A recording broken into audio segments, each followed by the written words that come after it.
ready to put more So dye. it's just like that. Guys, Yeah. listen, you've got to explain what is going on there. Okay, it's one of the things you have to explain in a report. Okay. Okay, so you can now what you can do is your Taylor-Kong experiment is done. Now it's the last experiment. Want to do the one more? So what you need to do then is to reduce the speed to 0 first, and then let's review the experiment online, and then try to do them. Is it one of the forces that causes that? The centrifugal force or something? No? You want to, okay, well, you can We're gonna film it too watch if you want. this. It's filmed. Is it filming? Drop another color. See Oh, what you happens. guys are doing it at a faster speed now. But Okay, that's fine. you're So drop- technically not right? Drop another color. You Yeah, don't right have next to, it. but I think it makes it more interesting.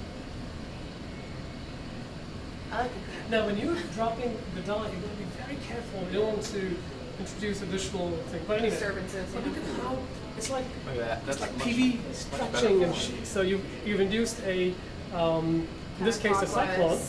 Yeah. Because this is spinning cyclonically, so anything that's spinning Yeah. faster than that. So that is actually spinning faster than the spinning.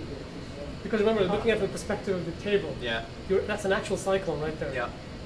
And look at what's happening to its shape. Looks like a hurricane. Yes, it's giving out these rain bands Yeah. type structure. Yeah. In fact, that is a theory of a rain band. But what's happening? Look at the shape of that central circulation. Now, of course, getting That's sheared getting- considerably. Yeah, sheared apart. But before it got sheared, it wanted to become as circular as possible. Mhm. And that's the property of spinning fluids.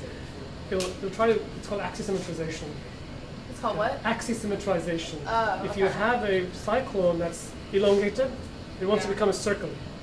Because when it's a circle, every part of it is, there's going to be no relative advection going on. That's why things are spherical, Yeah. asymmetric, like planet Earth and all that. So everything's trying to axisymmetrize. But Gotcha. in that process, it's giving out these tails of vorticity. Yeah. And one of the theory of hurricane rain bands is that that's part of the hurricane trying to become very nice. In fact, the strongest hurricanes, the eye wall is nearly circular in shape. So Annular annular hurricane. So anything that tries to disrupt it is going to lead it to shoot out these excess vorticity for it to come back to circular symmetry. Anyway, so that's done. There's also a considerable amount of we've introduced quite a bit of vibration on surface I that's just want to completely